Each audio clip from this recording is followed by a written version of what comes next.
suceda eso, entonces la presión Y va a ser igual a la presión S. Hacemos lo mismo en el eje Z. Si hacemos lo mismo en el eje Z, sumatorio de fuerzas en el eje Z, masa por aceleración en el eje Z. En esta superficie, delta X, delta Y, va a actuar a la presión Z por el área, fuerza Z. Y también la componente Z de la presión S por el área, más el peso, ¿no? Entonces tendríamos presión Z, delta X, delta Y, menos la presión S, delta X, delta S, menos mg. Pero sabemos por la propiedad de los fluidos que densidad es masa sobre volumen. Y masa será densidad por volumen. El volumen, como es una superficie geométrica, si fuera un paralelepípedo, es longitud por ancho por alto, ¿no? Delta X por delta Y por delta Z. Pero como lo particionamos a la mitad, sería un medio. Entonces, la masa, que es el volumen, un medio delta X, delta Y, delta Z por la densidad. Esa es la masa. Reemplazamos aquí y tendríamos peso. Ahora, como nosotros estamos haciendo que estos delta X, delta Y, delta Z tiendan hacia una dimensión tan pequeña como el punto, quiere decir que cuando yo tengo valores menores que 1, por ejemplo, 0.1, si multiplico 0.1 3 veces, el resultado va a ser un número mucho más grande, o perdón, mucho más pequeño que 1. Van a ir aumentando los ceros. Por eso, cuanto los delta tiendan a ser más pequeños, este valor cada vez tiende a 0. Es decir, el peso llegaría a ser desconsiderable. Entonces podríamos anular esto, volverlo 0, y simplemente nos quedaría que PZ delta Y va a ser igual a PS delta S coseno de phi. Y aquí, si nosotros logramos demostrar que delta Y es prácticamente igual que delta S coseno de phi, y hemos dicho que eso va a suceder cuando las dimensiones sean tan pequeñas y el ángulo también sea tan pequeño, que van a hacerse iguales. Y entonces cuando suceda que son iguales, la presión Z va a ser igual a la presión S. Como aquí tenemos presión Y igual a presión S, presión Z igual a presión S.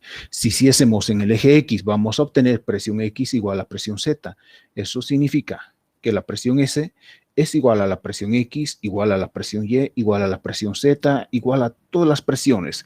Esto nos da a entender que cuando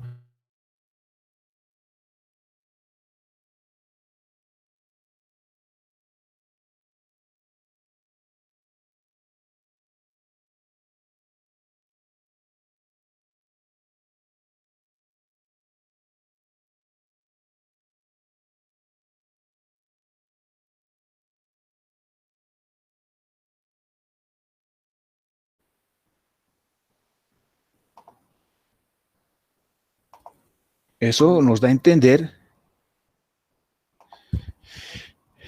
que la presión ataca por toda dirección y sentido. Entonces, si vemos los fenómenos naturales que ocurren, una gota de agua, cuando tiende a caer en el espacio, es una esfera perfecta. ¿Por qué razón es una esfera perfecta? Porque como cae en un campo gravitacional, el campo gravitacional tiene la presión atmosférica, y esta presión atmosférica está actuando sobre toda la superficie de este fluido. Como tiene n direcciones y sentidos, lo que va a provocar es de esta forma, ¿no? Entonces la presión atmosférica actúa por todas las direcciones y sentidos a este elemento o a este molécula de agua, y lo que va a hacer es formarla una esfera perfecta. En otras palabras, este concepto nos da a entender que los líquidos o los fluidos sí tienen forma. Su forma natural de los fluidos es esférica. Contrario a lo que nos habían enseñado en colegio, que nos decían que la forma de que los líquidos no tienen forma, que se adaptan a un recipiente. No es cierto. La forma natural de los líquidos es esférica, solamente que como tienen enlaces débiles, son maleables y pueden adquirir cualquier forma del recipiente que la contenga, pero su estado natural es esférico, y eso lo podemos probar de diferentes maneras. Veamos otro ejemplo. Aquí tenemos las pompas de jabón, que siempre hemos jugado de niños con esto. que aunque tengamos dispositivos de diferentes formas, ya sean triangulares, cuadrados, alargadas, siempre que genera una burbuja, siempre lo va a hacer de manera esférica. Y siempre saldrá esférica porque cuando la burbuja se forma, actúa sobre un campo gravitacional que tiene presión. Entonces la presión quiere irse, todas las magnitudes de presión quieren irse hacia un punto o salir de un punto hacia afuera. En la foto superior izquierda podemos ver estas esferitas. Este es el estado natural del mercurio. Si bien el mercurio es un metal, su estado natural es tipo líquido, pero en forma de esferas. No son esferas sólidas, son esferas líquidas. Por eso es que cuando cuando se apoyan a una superficie, se apoyan debido a que los enlaces internos son suaves, ¿no? Son débiles. Podemos seguir observando la naturaleza. Ahí tenemos el arco iris. Realmente el arco iris no es un semicírculo, sino es un círculo completo. Y eso se debe a que la descomposición de la luz que se da a través de un prisma, en este caso nuestro prisma llegarían a ser las gotas de agua. Cuando hicimos en laboratorio óptica, si nosotros usamos un prisma triangular y aplicamos en una de las caras, obviamente la descomposición va a ser lineal, pero cuando aplicamos un prisma que es esférica, su descomposición es circular. Y entonces, como los líquidos, en este caso las gotas de agua, son esféricas, cuando hay descomposición de la luz, cuando hay una lluvia y se descompone la luz, lo que va a formar realmente es una esfera, o perdón, un círculo. Lo malo es que nosotros solamente vemos la mitad porque la horizontal nos evita poder ver la otra parte. Entonces, esas teorías de que en el inicio o en el final de un arco iris hay tesoros son mentiras, ¿no? Porque no tiene principio, no tiene final, un arco iris plenamente círculo. Y podemos ver otros tipos de círculos. Alguna vez han debido ver descomposición de la luz como una especie de anillos en el cielo. Se descompone debido a que el prisma es una esfera. ¿Sí? Gracias a este principio, que puede ser una ventaja o una desventaja para nosotros, todo depende. En ingeniería, cuando vemos un principio físico, puede resultar en ventaja o desventaja. Todo depende de cómo lo usemos.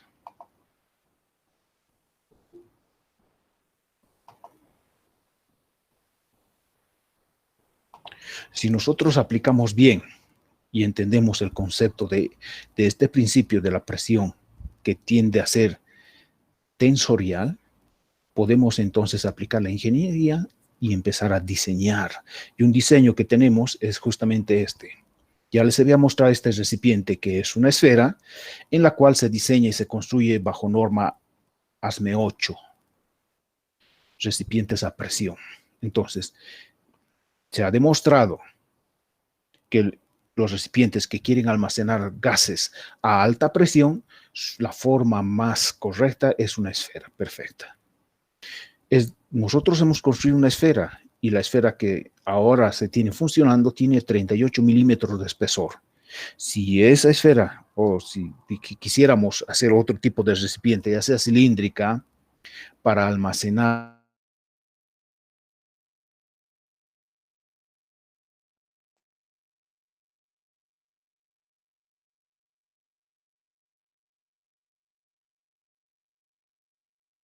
propiedad tensorial, como tiene n direcciones y sentidos.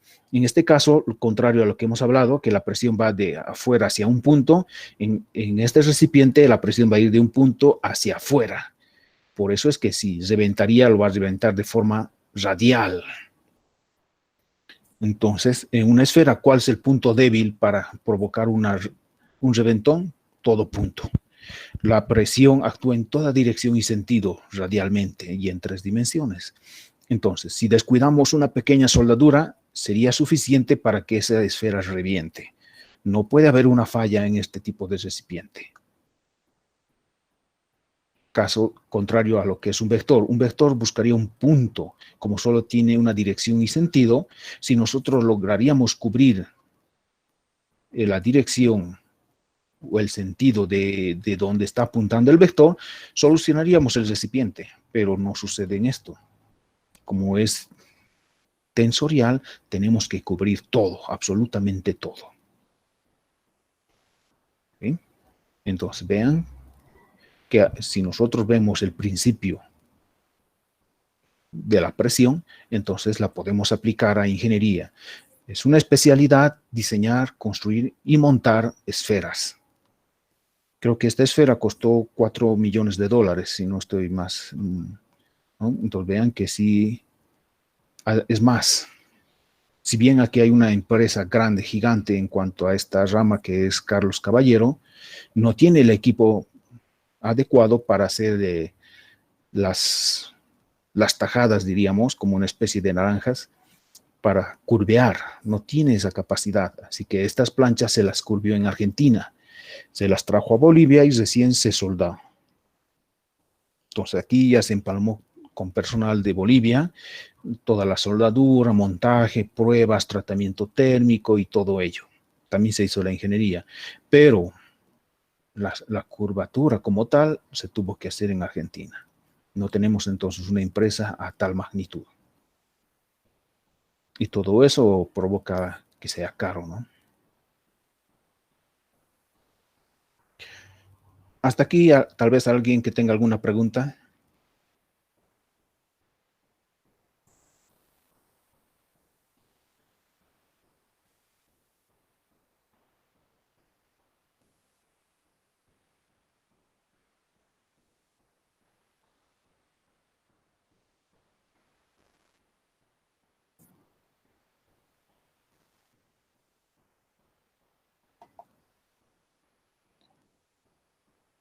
¿Nadie? Entonces, si nosotros aplicamos este principio o seguimos observando la naturaleza, nos encontramos con lo siguiente. Newton había descubierto, ¿no?, que cuando los cuerpos caen, siempre se dirigen hacia el centro de la Tierra. Se genera una atracción. ¿Y esto a qué se debe?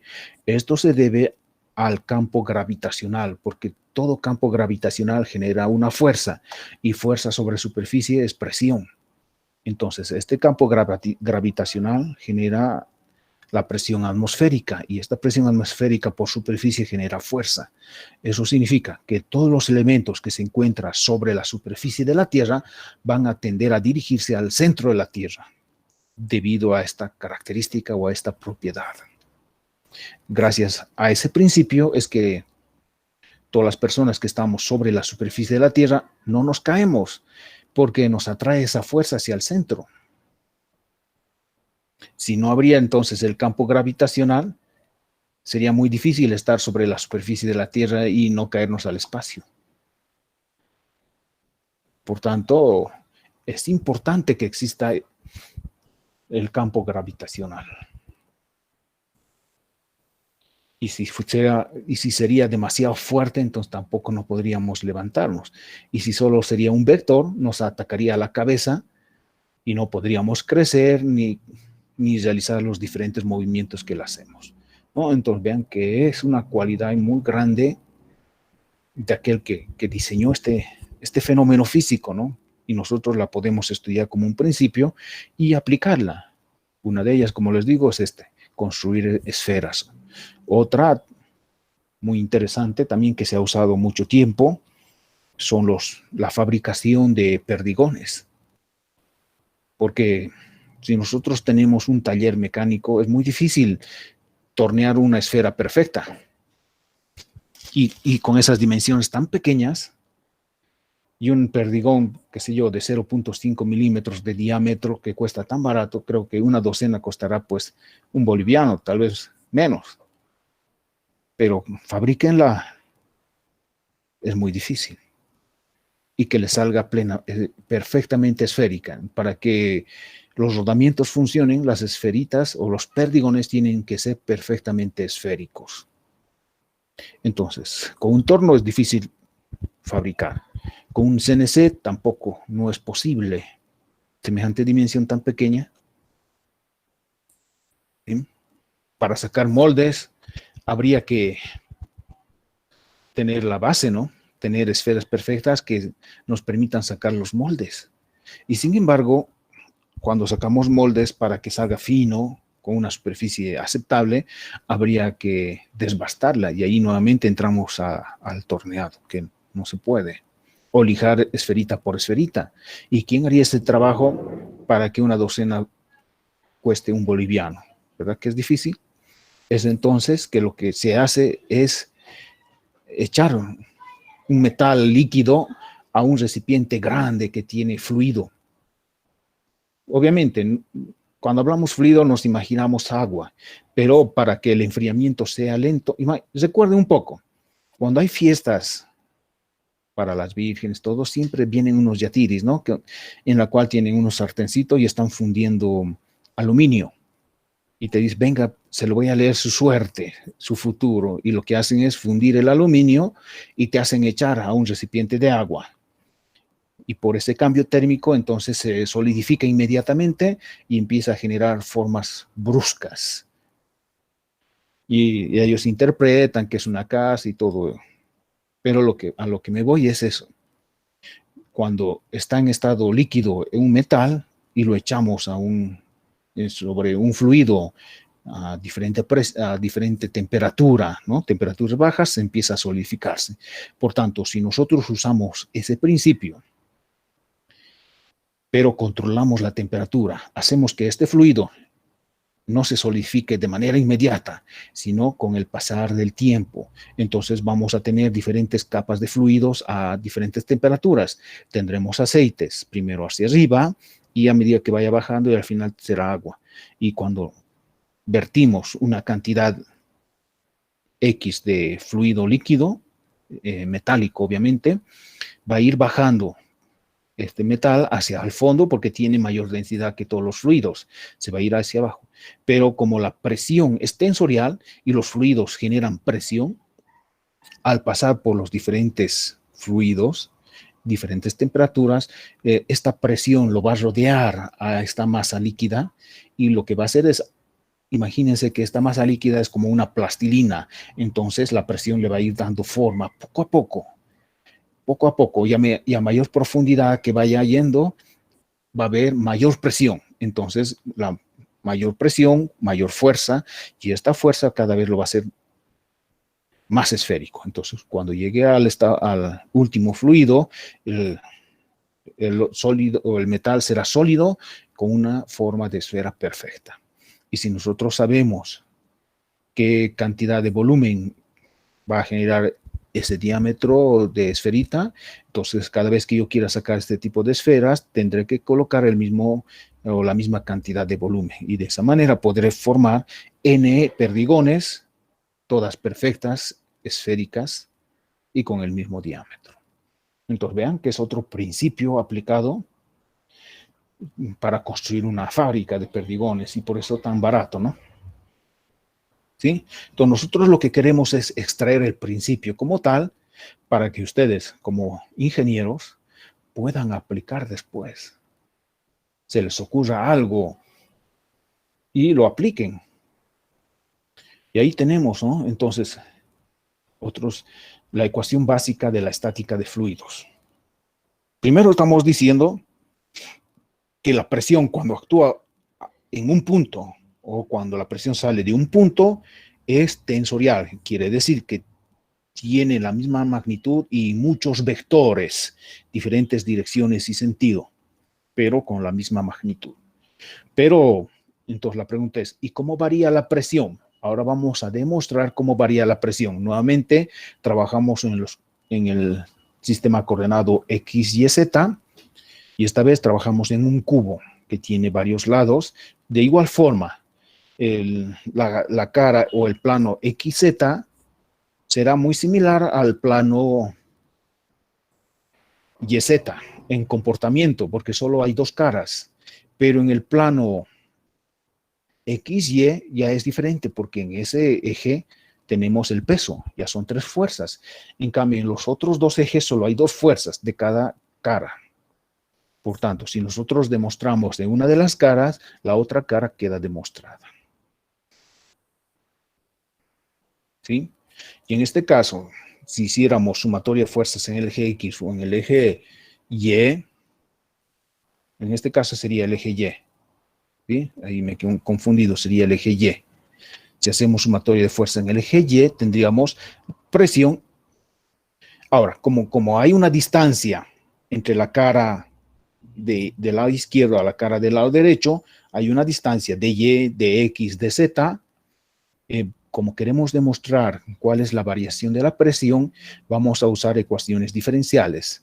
En el inicio vamos a usar la misma presión por área, entonces presión de X de Z. Pero en la otra cara, en sentido opuesto a la inicial, como estamos suponiendo que puede ser un valor mayor o menor, usamos la ecuación diferencial que sería presión más la derivada parcial de la presión respecto al eje Y por el diferencial de Y por el área de X de Z. Si hiciéramos en el otro eje, también tendríamos presión de Y por dz y su cara opuesta sería presión más derivada parcial de la presión respecto de X por dy de z, que es lo mismo que pasa en el eje Z, ¿no? En el eje Z tenemos la de arriba, presión de X de Y, y hacia de abajo hacia arriba, presión más derivada parcial de la presión respecto de Z de Z por el área de X de Y y el peso. Entonces, si hacemos sumatoria de fuerzas respecto al eje X, respecto al eje Y, eso vamos a modificar, tendríamos lo siguiente, ¿no? Positivo, el que va de la izquierda hacia la derecha, presión de X de Z, y negativo el otro, presión más derivada parcial de la presión respecto de Y de X de Z, y como no hay más fuerzas, eso es igual a 0, o son iguales. Como son iguales, podemos eliminar, si ven, presión con presión podemos eliminar, de X de Z también se va a eliminar, y lo único que nos va a quedar en la ecuación es la derivada parcial de la presión respecto de Y por dy es igual a 0. Entonces, para que se cumpla esta ecuación o esta igualdad, cualquiera de los dos tiene que ser 0. Puede ser el diferencial de la presión respecto de Y puede ser 0, o dy también puede ser 0. Pero si nosotros pusiéramos dy 0, quiere decir que no habría separación entre las dos superficies, estaríamos acercándonos a lo anterior, a un punto. Y ahora no, nosotros queremos demostrar cómo varía la presión en función a la distancia, a las separaciones. Por tanto, dy no puede ser 0, tampoco de X ni de Z no pueden ser 0. Al no poder ser 0 dy, la única opción que tiene que ser 0 es el diferencial de la presión respecto de Y, 0. Entonces, si eso es 0, ¿qué significa? Que no hay variación de la presión respecto al eje Y. Y si hacemos homólogamente con respecto al otro eje, con respecto al X, también podemos decir que la variación de la presión respecto de X es 0. ¿Eso qué significa? Que la presión no varía ni con respecto al eje X ni con respecto al eje Y. Es decir, que la presión es la misma en la superficie. Si nosotros tenemos una superficie horizontal, en cualquier punto que nosotros midamos, la presión siempre va a ser la misma. Quiere decir que la presión no varía superficialmente. Eso es lo que nos está diciendo esta ecuación. Ahora, aquí también está un poco, es Z. Si hacemos sumatoria de fuerzas respecto al eje Z, entonces tendríamos lo mismo, ¿no? Presión de X de Y hacia abajo, que va a ser más la presión por gamma, es decir, por el peso y más esta otra fuerza, ¿no? En realidad, lo que queremos hacer es encontrar la variación. Y nuevamente, si despejamos de esta ecuación y simplificamos de X de Y de Z, la única ecuación que nos va a quedar es que el diferencial de la presión respecto de Z por dz es igual a menos la densidad por la gravedad por el diferencial de Z. Entonces, podemos simplificar dz con dz y lo que nos queda que es que el diferencial de la presión respecto del eje de z es igual a menos densidad por gravedad. Y esa es la ecuación fundamental de la estática de los fluidos. Quiere decir esta ecuación que sí hay variación de la presión en función al eje vertical. En algunos libros al eje vertical le llaman Y, en otros Z, por eso es que hay estas incongruencias, ¿no? Quiere decir que en el eje Z sí hay variación. Pero ahora esto dependerá de qué. Aquí tenemos que la variación de la presión respecto en el eje Z es función de la densidad y de la gravedad. La gravedad en general es una variable que varía en función a la altura, pero en esa altura esa gravedad es constante. La densidad puede ser constante o puede ser variable. Será constante cuando sea un fluido incompresible y será variable cuando sea un fluido compresible. ¿Quiénes son los fluidos incompresibles? Son los líquidos. En cambio, los fluidos compresibles son los gases. A los gases se los puede comprimir de tal manera de colocarlas en un recipiente muy pequeño. En cambio, a los líquidos es muy difícil. Teóricamente no se puede comprimir, pero realmente sí se puede un poco, pero es nada, casi nada. Por eso a los líquidos se les llama fluidos incompresibles y a los gases fluidos compresibles. Ahí ya estamos encontrando una gran diferencia entre los líquidos y los gases, la densidad. Para los líquidos la densidad es constante, para los gases la densidad es una variable. Una diferencia. Otra diferencia habíamos visto sobre la viscosidad, ¿no? En los líquidos la viscosidad disminuye con la temperatura, pero en los gases la viscosidad aumenta con la temperatura. Ya son dos diferencias entre líquidos y gases. Es decir, entonces, que teniendo esta ecuación general, que es una ecuación diferencial, tenemos que resolverla, tanto para líquidos como para gases. Aquí tenemos una solución. Entonces, variación de la presión en un fluido incompresible, ¿no? En los líquidos, densidad constante. Si despejamos esta ecuación, el diferencial de la presión, como la densidad es constante y la gravedad es constante, sabemos por propiedades físicas que densidad por gravedad es peso específico, que nosotros la llamamos gamma. Por eso viene aquí gamma. Negativo, ¿no? Entonces, diferencial de la presión menos gamma por diferencial de Z. Vamos a integrar esta ecuación desde P sub 0 hasta P, desde Z1 hasta Z2. En los líquidos, el fluido va de la línea de horizonte hacia abajo. ¿Sí? Hacia abajo. Entonces, integrando, como pueden ver la ecuación, es P sub 0 sobre gamma más Z1 igual a P sobre gamma más Z2. Quiere decir que presión sobre gamma más Z es una constante. Y resolviendo eso tendríamos que P es igual a P sub 0 más gamma por H. Esa es la ecuación de la variación de la presión en los líquidos, donde P sub 0 representa la presión atmosférica, la presión del nivel del suelo. Y H se presenta la altura, pero en profundidad, hacia abajo. También Z, se puede decir Z o H, ¿no? Z como variable, H ya como una longitud, como una altura, como tal. Entonces, P sub 0 representa la presión atmosférica local.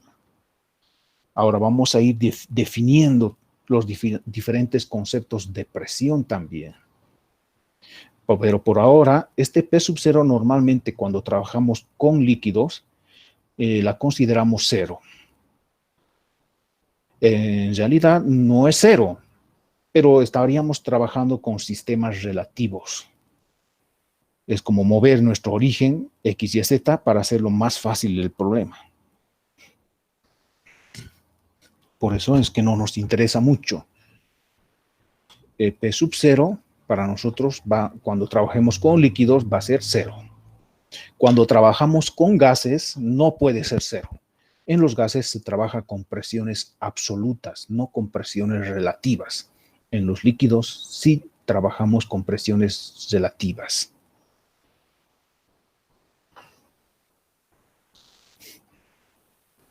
¿Sí? Entonces, aquí vamos a hacer una demostración de los gases. Hay dos tipos. gases isotérmicos y gases isoentrópicos. Serán isotérmicos cuando la temperatura es constante. Entonces, en un proceso isotérmico se cumple esta relación. Presión sobre densidad es igual a P sub 0 sobre densidad sub 0. O presión 1 sobre densidad 1 o presión 2 sobre densidad 2. Entonces, la relación de presión sobre densidad es una constante y va a ir variando en función a los puntos. Teniendo esa propiedad, podemos despejar P, que va a ser P sub 0 por densidad perdón. Si nosotros, claro, despejamos P, tendríamos P sub 0 densidad sobre densidad sub 0. Pero no, para reemplazar en la ecuación general, necesitamos hallar la densidad. Tenemos que despejar densidad y reemplazarla en esa ecuación. Entonces, si despejamos la densidad, va a ser P sobre P sub 0 por ρ sub 0. Y resolvemos la ecuación diferencial de Y o de Z, es lo mismo, ¿no? De Y o de Z, como les digo, en el libro, en Streeter usa de Y.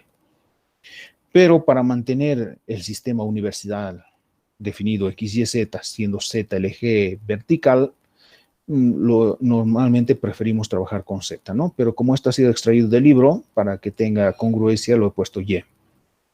¿Sí? Entonces, esta ecuación diferencial, resolviendo, tendríamos que P es igual a P sub 0 E elevado a la menos gravedad ρ sub 0 sobre P sub 0 por la variación de la altura. Entonces, tenemos una ecuación exponencial. La presión en los gases varía de manera exponencial, pero hacia arriba, a mayor altura, menor presión, en un proceso isotérmico.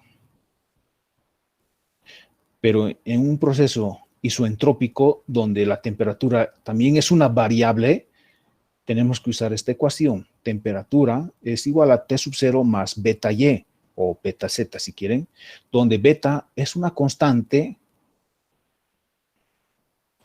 de la temperatura en función a la altura. En el sistema inglés, beta es menos 0,00357. Y en el sistema internacional, beta es igual a menos 0,00651 Kelvin por metro. Y también aplicamos la ley general o la ley de los gases perfectos, donde presión es igual a ρ, la constante R universal de los gases por la temperatura. Pero como estamos trabajando con gases, se trabaja con presiones absolutas y con temperaturas absolutas, es decir, con Kelvin. No se puede trabajar con grados Celsius.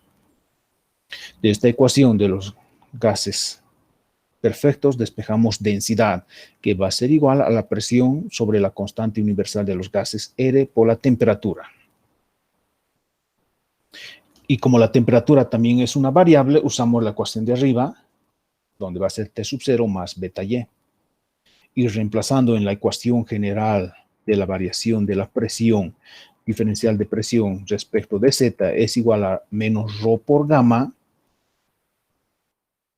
Reemplazando ahí, obtenemos otra ecuación, también exponencial, donde la presión P es igual a P sub 0, T más beta Y, todo eso elevado a la menos gravedad sobre beta R. ¿Sí? Entonces son dos ecuaciones diferentes, ambas exponenciales, ambas van a disminuir en función a la altura, pero el comportamiento es diferente porque en una se considera a temperatura constante y el otro a temperatura variable. La segunda ecuación entonces es mucho más real porque lo que realmente sucede en la atmósfera es que a mayor altura hay menor temperatura y hay menor presión y menor gravedad. Entonces, ahí está. Como ven, que en general ambos son fluidos, tanto líquidos como gases, pero el comportamiento es diferente. Para los líquidos, la variación de la presión es lineal, que depende prácticamente solo de la profundidad. Mayor profundidad, mayor presión. De ahí es que Nosotros cuando nadamos y nos sumergimos a ciertas profundidades, si queremos ir más hondo, sentimos como que alguien nos está empujando hacia abajo y ya es muy difícil salir. Y hay muchas personas que por esa razón se ahogan, ya no pueden salir, no pueden ganar a esa presión. La presión nos está empujando, diríamos, ¿no? Más nuestro peso, nos vamos hacia abajo.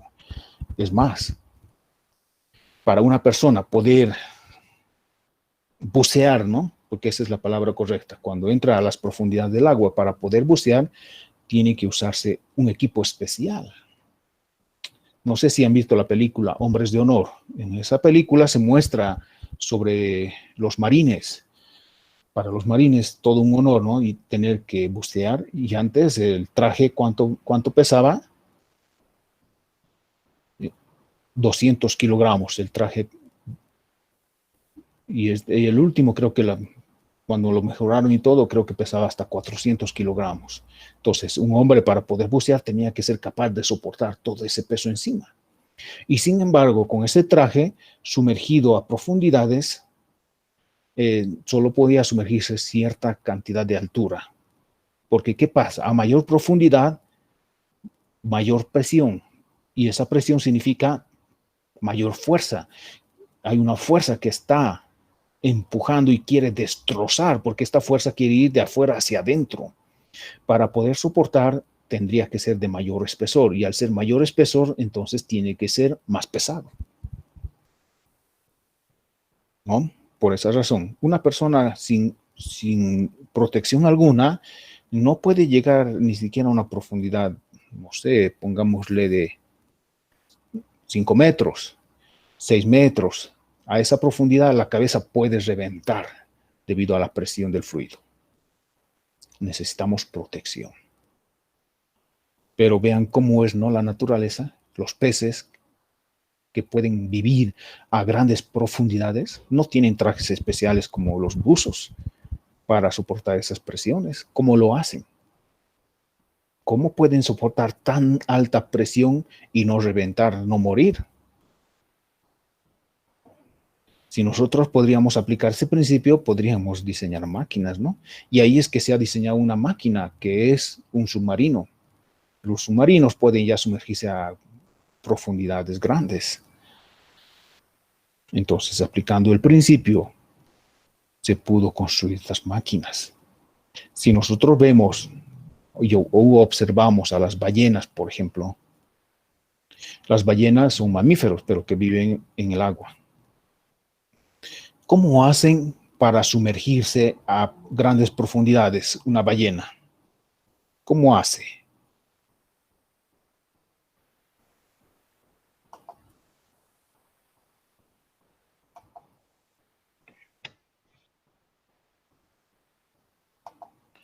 Tiene que tragar mucho agua.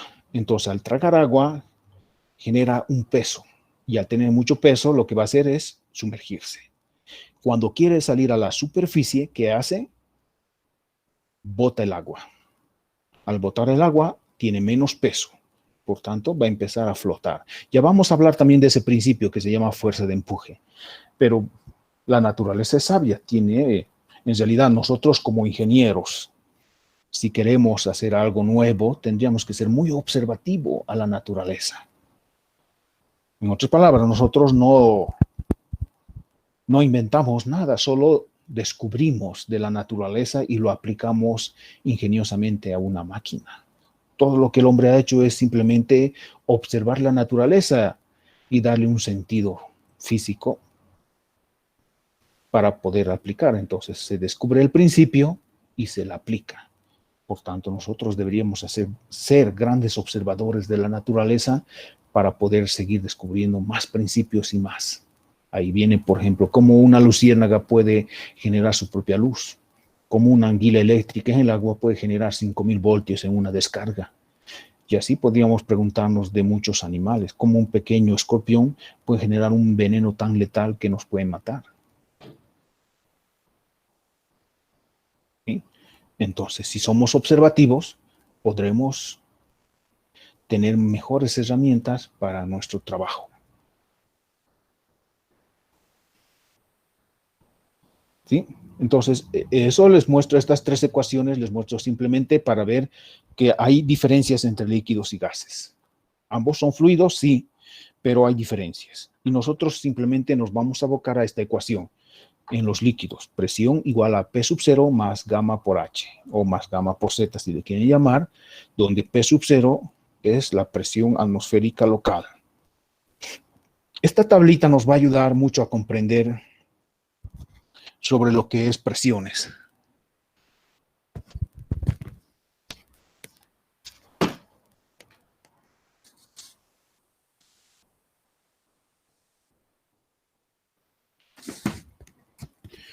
En esta tablita podemos encontrar diferentes conceptos, porque conceptualmente, si quisiéramos, ahí tenemos presión atmosférica estándar, presión atmosférica local, presión barométrica, presión manométrica, presión vacuométrica, y ahí quedamos fulminados, presión absoluta, ¿no? Entonces, pero esta gráfica nos va a permitir a comprender todos esos conceptos de manera rápida. Esta línea negra, la que está en inferior, se llama cero absoluto, presión cero. Eso significa que más abajo no hay presión, no existe nada. Hasta el día de hoy, con todos los inventos y pruebas y experimentos que se han hecho, nunca hemos encontrado físicamente la presión cero. Este valor es un valor teórico. Se ha establecido a un punto como presión cero y desde ahí se trabaja. Entonces, cuando hablamos de vacío, no significa que generamos una presión por debajo de este cero absoluto. No, no se puede. La presión vacío es otro concepto, lo vamos a ver ahora. Cuando hablamos de un valor muy conocido que se llama presión atmosférica a nivel del mar, en realidad se le llama presión atmosférica estándar. Y esa es esta línea, como ustedes pueden ver, la línea horizontal, después del 2 hacia abajo, presión atmosférica estándar. Eso a nivel del mar vale una atmósfera, y ahí están los diferentes valores. Una atmósfera de presión equivale a 760 milímetros de mercurio. O también en el sistema internacional, en unidades de Pascal, una atmósfera equivale a 101.325 pascales. En metros de columna de agua, una atmósfera equivale a 10,34 metros. En PSI significa libra por pulgada cuadrada, 14.7. En libra pie cuadrado, 2116. En pulgadas de columna de mercurio, 29,92. En pie de columnas de agua, 33,91. En bares, una atmósfera casi es casi igual que un bar. Diríamos, en realidad, un bar sería 1.05 más o menos. No lo he puesto aquí, pero podemos buscar. Entonces, un bar es ese valor. Redondeando, podemos decir que un bar es igual a una atmósfera. Entonces, ¿cuál es la presión máxima de los recipientes de los vehículos para almacenar gas natural? 200 bares, es decir, 200 atmósferas. O multipliquen 200 por 760 milímetros de mercurio. O le multipliquen 200 por 101.325 pascales. Entonces, vean que cuando multiplicamos así recién comprendemos cuánta presión almacena. 200 bares es bastante presión. Puede generar toda una explosión y causar daños.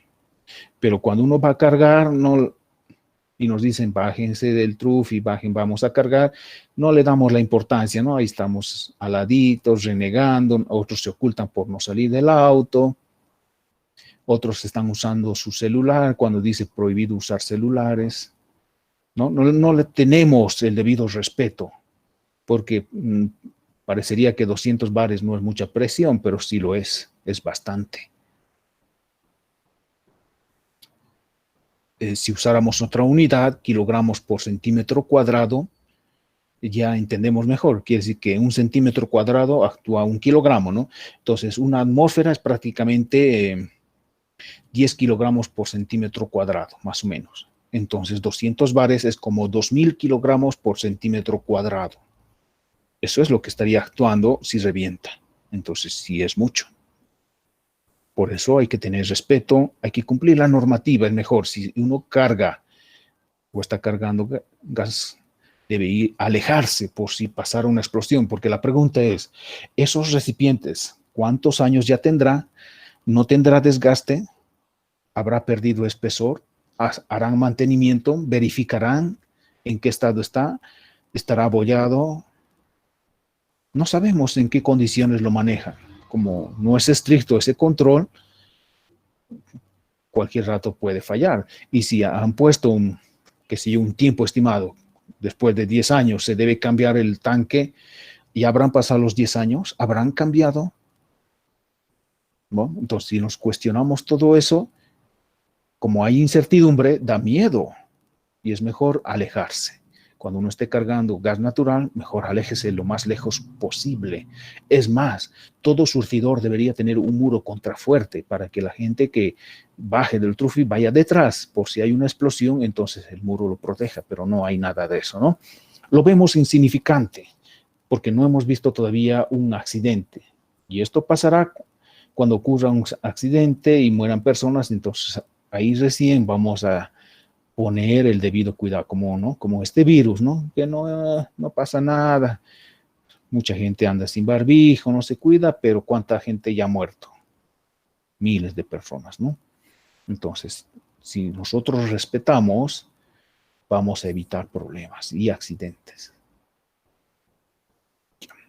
Entonces, cuando hablamos de la presión atmosférica estándar, nos referimos a nivel del mar, una atmósfera. Pero a mayor altura, como en nuestro caso, 2.600 metros por nivel del mar, a mayor altura, la presión disminuye. Entonces, la presión de cualquier lugar se le llama presión atmosférica local. Por eso nuestra presión, casi en la mayoría de los casos, la presión siempre va a estar por debajo de la presión atmosférica estándar. Por debajo. Nosotros estamos por debajo. En La Paz estarán más abajo y así sucesivamente, ¿no? Claro, hay pocos Países Bajos que tendrán mayor presión que la atmosférica, pero en general se va a cumplir esta. Entonces, para nosotros la presión atmosférica local, que es el nivel tierra, lo que hemos hablado en la ecuación P sub 0, la llamamos 0, relativamente en los líquidos. A esta presión atmosférica local, si nos vemos la flecha, si podemos ver la flecha aquí,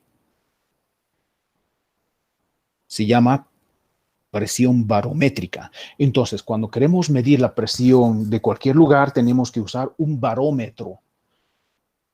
El barómetro nos permite identificar cuál es la presión en el lugar donde yo vivo, a la altura en la que estoy viviendo. La altura genera muchos efectos en las máquinas, especialmente en los motores eléctricos. Entonces, se debe considerar factores. Mayor altura, se requiere mayor potencia para funcionar y conseguir los logros. Es muy importante establecer cuál es la altura a la cual va a trabajar ese motor.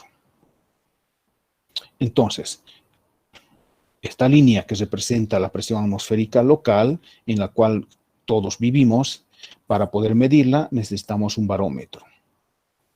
Si de este punto medimos a cualquier otro punto, se llama presión manométrica. Por eso ahí vienen los instrumentos que se llaman manómetros.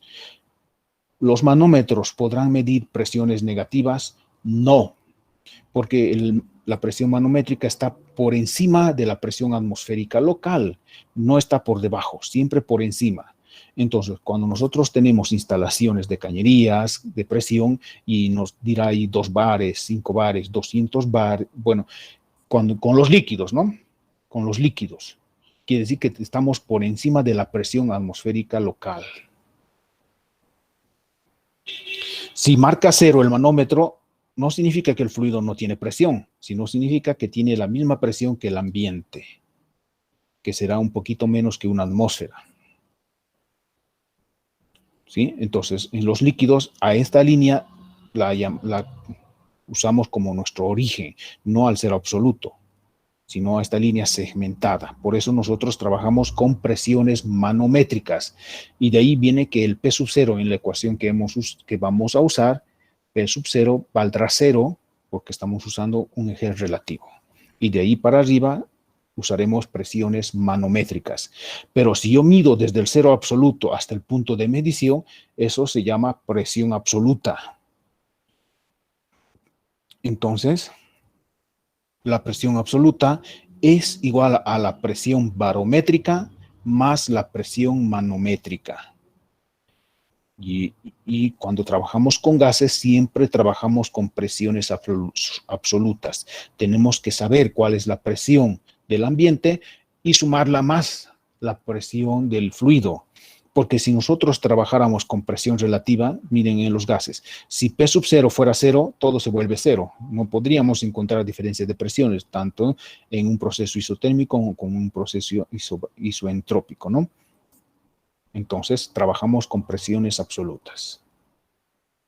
Ahora, cuando nosotros decimos voy a generar vacío, significa que voy a generar presiones menores que la presión atmosférica local. Si nuestra presión atmosférica local fuera una atmósfera, yo genero una presión menor a una atmósfera, ya estoy generando un vacío. Pero el vacío será en función a la atmósfera local de donde yo vivo. En nuestro caso, nuestra presión estará por 0.76 atmósferas. Entonces, si yo genero una presión por debajo de 0.76, ya estoy generando vacío. El instrumento que mide las presiones negativas se llama vacuómetro. Entonces, estas presiones son presiones vacuométricas. Por tanto, un vacío es bajar la presión por encima de la presión atmosférica local, no por debajo de la presión cero. No hay, ni siquiera hemos logrado llegar a la presión cero realmente, no la podemos demostrar, no hemos generado un vacío absoluto hasta ahora.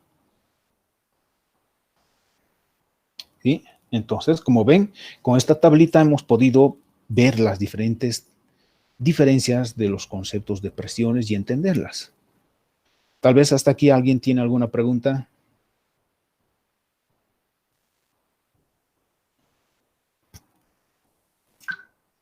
Inge, perdón, una pregunta. Dime. ¿Y para qué nos sería útil llegar a un cero absoluto en presión? No sé exactamente. ¿Para qué quisiéramos sacar un vacío absoluto? Para mejorar las propiedades. Porque nosotros, ¿para qué generamos un vacío? Generamos vacío para crear ebullición en los líquidos a temperaturas menores. Podemos hacer hervir el agua a la temperatura ambiente, es decir, a 20 grados Celsius, bajando la presión. Pero si bajáramos más la presión, tal vez el agua puede hervir a 0 grados. Y no sé, ya también tendríamos un problema, dos problemas. Uno, bajar la presión y otro, bajar la temperatura. Entonces no nos conviene, ¿no? Pero como los científicos, en general, los científicos quieren demostrar las teorías. Por eso ellos estudian a detalle los fenómenos tanto micro como macro. En cambio, nosotros los ingenieros solo aplicamos lo que ellos han descubierto. Más allá no nos vamos allá porque no es nuestra rama. Nosotros tenemos que aplicar los principios en construcción de máquinas. Eso es lo que hacemos. Entonces, no le encuentro todavía alguna razón para llegar a un cero absoluto, aplicado a la ingeniería, ¿no?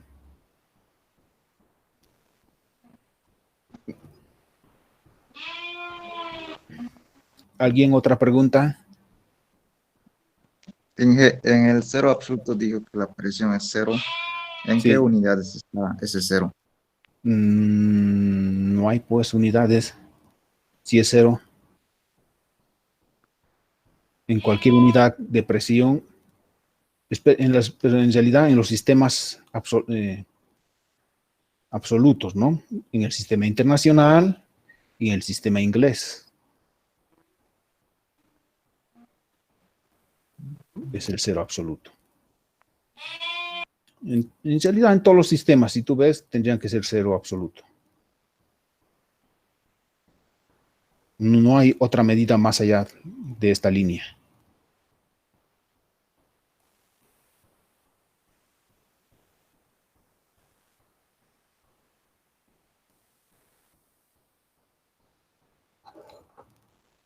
¿Alguien otra pregunta hasta aquí? Ingeniero, buenas tardes. Una consulta. Sí, La dime. presión atmosférica estándar es la presión a nivel del mar, ¿verdad? Sí, Gracias. a 4 grados Celsius. Entonces, bajo este concepto, cuando hablamos en propiedades ingenieriles, decimos a condición estándar y a condición normal. Son dos palabras, dos términos que se manejan mucho. Condición estándar significa una atmósfera de presión y 20 grados Celsius a nivel del mar. Eso significa condición estándar. En cambio, condición normal significa una atmósfera de presión a nivel del mar y a 4 grados Celsius. ¿No? Son diferentes.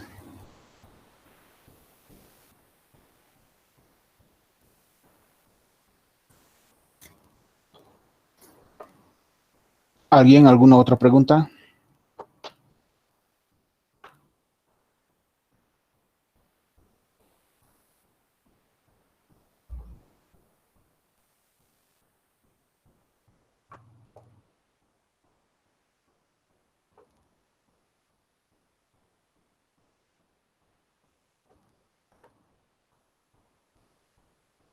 Nadie. Entonces, hasta aquí estamos de acuerdo, ¿verdad? No hay dudas. ¿Se ha comprendido bien la importancia de la presión?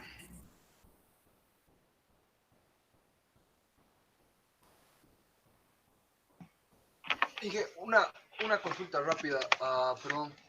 A ver, dime.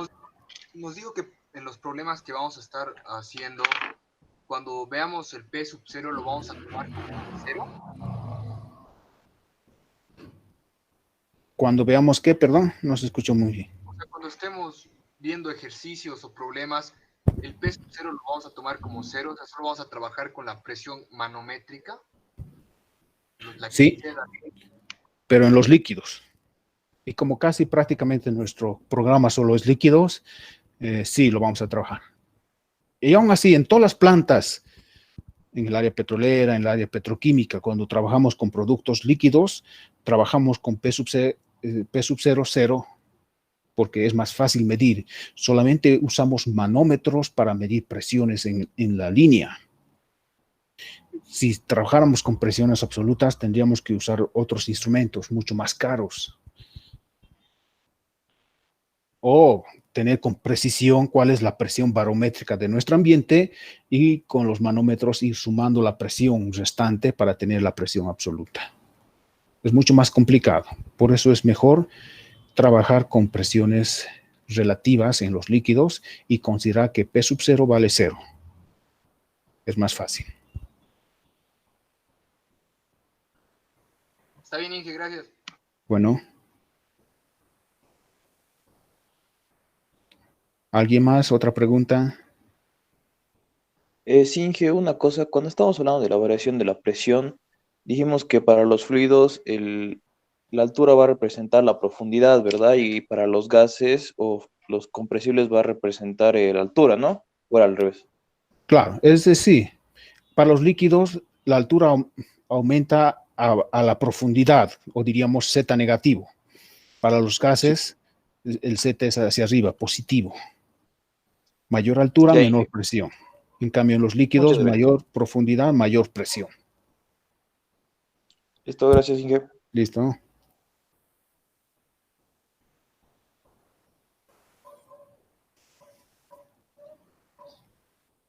¿Más preguntas?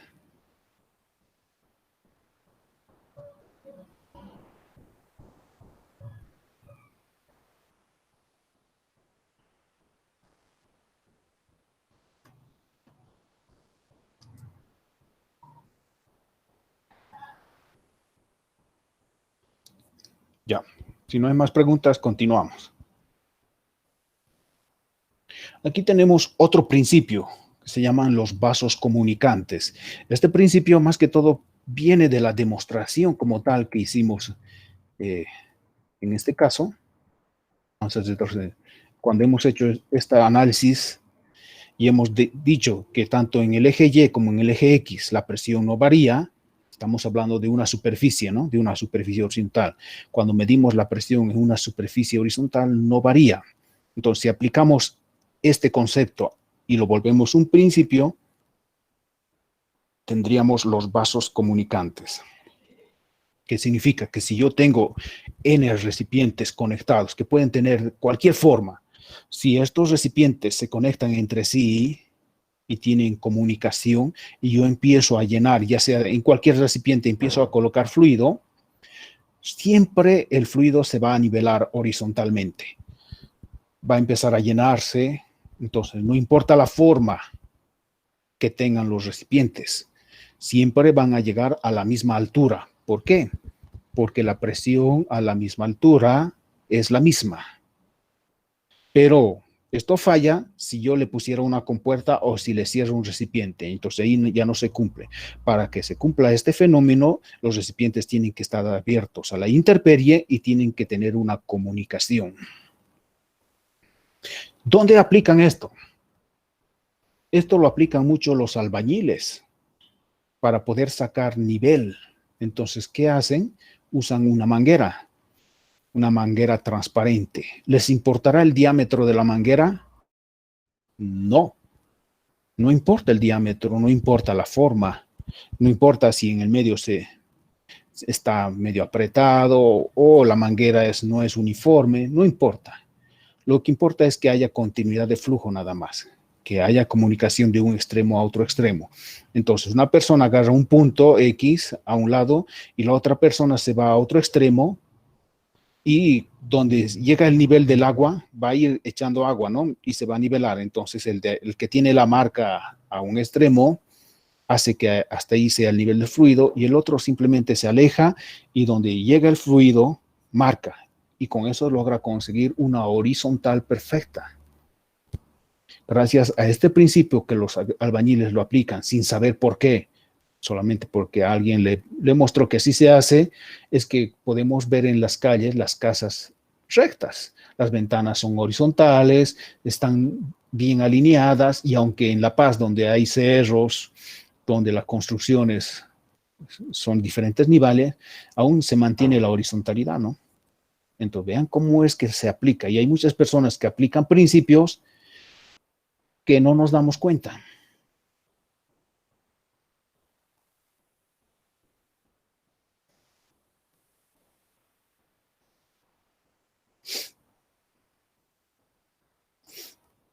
Aquí tenemos otro principio, el principio de Pascal.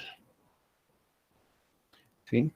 Entonces, cuando hablamos de principio de Pascal, nos imaginamos la prensa hidráulica, pero no es cierto.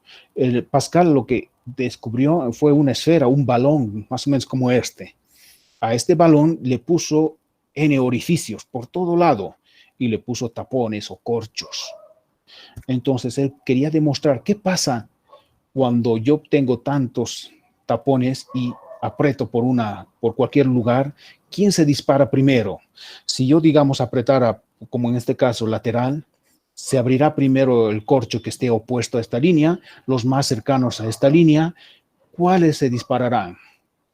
Y él logró demostrar que cuando aprieta el fluido, si todos tienen el mismo diámetro, todos se disparan al mismo tiempo. Y con eso, ¿qué demuestra? Que los líquidos no transmiten fuerza. Los líquidos transmiten presión. La presión de un punto a otro punto en un fluido líquido es la misma. Con este descubrimiento de Pascal, se pudo construir nuevas maquinarias. Hubo una revolución en la maquinaria gracias a esta demostración, porque si los fluidos transmiten presión, como la presión es la misma en un punto y otro punto, si yo varío el área, puedo tener mayor fuerza o menor fuerza, dependiendo al área ahora. Y eso es lo que, al aplicar este principio, miren este concepto. Tenemos el estado sólido-sólido, dos placas circulares unidas por un eje a otra placa circular. Entonces, si yo aplico una fuerza F, ya sea F minúscula o F mayúscula, y empujo, esa fuerza se va a transmitir a través del eje y va a generar otra fuerza. pero esa otra fuerza no podrá ser nunca superior a la que yo genere, a lo mucho. Si no habría fricción, no hay rozamiento, serían iguales, pero realmente será menor por las fricciones, ¿verdad? En cambio, si en ese mismo recipiente, usando las mismas placas cilíndricas, ya le quitamos el eje y lo llenamos de un fluido, entonces cuando yo aplique una fuerza, va a generar una presión. Y esa presión P sub 0 es la misma en cualquier superficie del recipiente, porque el fluido transmite presión. Pero esa presión aplicada en un área tendrá fuerza. Y entonces este es el principio que se utiliza en las prensas hidráulicas. Miren este ejemplo, ¿no? Si yo aplico una presión en el área o en la superficie pequeña, un P sub 0, o una fuerza, esta fuerza se va a generar una presión P sub 0. Esta presión P sub 0, como está dentro de un líquido, va a transmitir este P sub 0 a todas las superficies. Por eso tendré que dimensionar el recipiente con respecto a un espesor para soportar la presión interna, para que no reviente. Pero el electroémbolo, como sí se puede mover, se transmite la misma presión P sub 0. Pero sabemos que P es fuerza sobre área. Si el área aumenta, ¿qué pasa con la presión? Es constante. Entonces, lo que puede variar es el área y da como resultado fuerza. Si el área aumenta, esta área va a multiplicar a la presión y área por presión, si área es grande, la fuerza será grande. Entonces, con este sistema, yo puedo multiplicar mi esfuerzo. Con un pequeño esfuerzo que yo haga, cambiando diámetros, puedo ganar mucho peso. Entonces, ese es el principio de las prensas hidráulicas. Conste que este sistema no es reversible, no puedo aplicar la fuerza en cualquiera de los lados. Siempre tengo que hacerle en el recipiente de superficie menor para multiplicar. Entonces, este principio sirve para multiplicar la fuerza, para que yo no haga mucho esfuerzo y pueda levantar grandes pesos, como el caso de una prensa hidráulica, ¿no?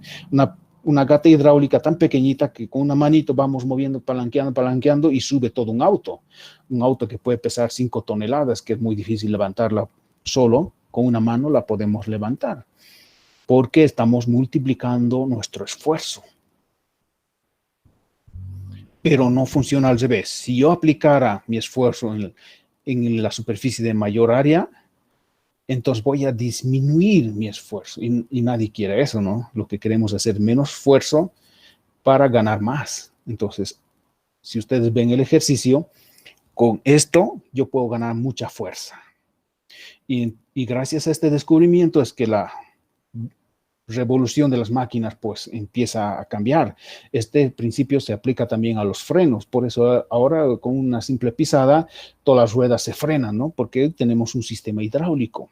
El volante también, podemos darnos el lujo de manejar con unos dedos, ¿no? Y es tan suavito, pero ustedes no han manejado los autos antiguos. Yo manejé todavía un auto antiguo que no tenía este sistema hidráulico, que para dar la vuelta a la esquina tenías que dar unas 4 vueltas el volante y luego tenías que regresar en sentido inverso para enderezar las ruedas y ahí a veces te ganaba, ¿no? Y te chocabas.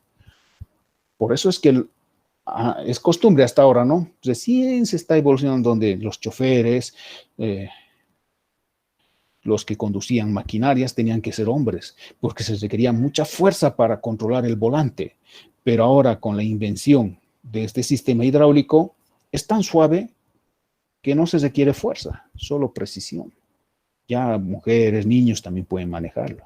No hay esfuerzo porque interiormente se está produciendo o se está aplicando este principio. A un diámetro menor, la estamos conduciendo líquido para llegar a otro diámetro mayor y estamos aumentando la fuerza. Y es entonces que se puede construir también las maquinarias pesadas, ¿no? Los tractores, las grúas, ¿sí? Aplicando este principio. ¿Alguien más preguntas?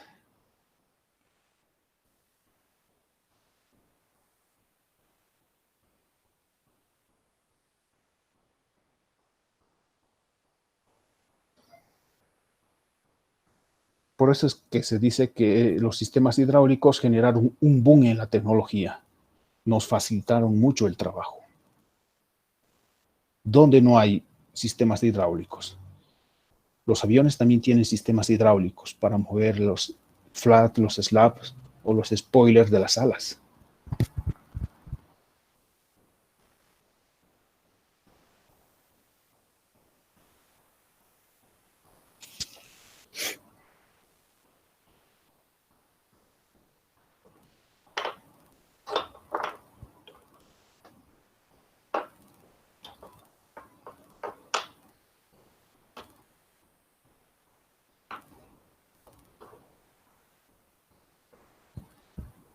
¿No hay más preguntas?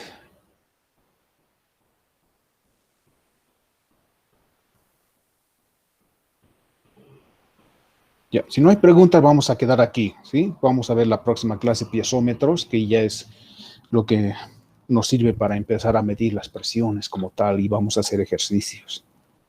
Pero es importante que se vayan grabando estos principios. Como es que al entender el concepto de presión, podemos seguir aplicándolas, encontrar principios y luego generar tecnología.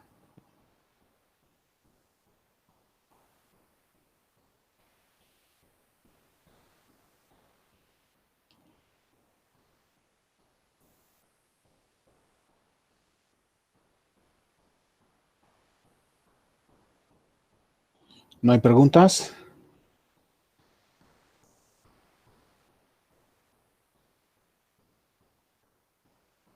Quedamos aquí entonces, continuamos la próxima clase, ¿sí?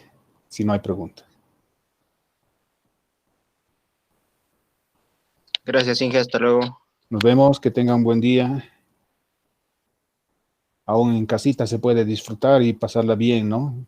Comunicarse con los amigos, hacer videollamadas, reír un poco. Se puede hacer muchas cosas.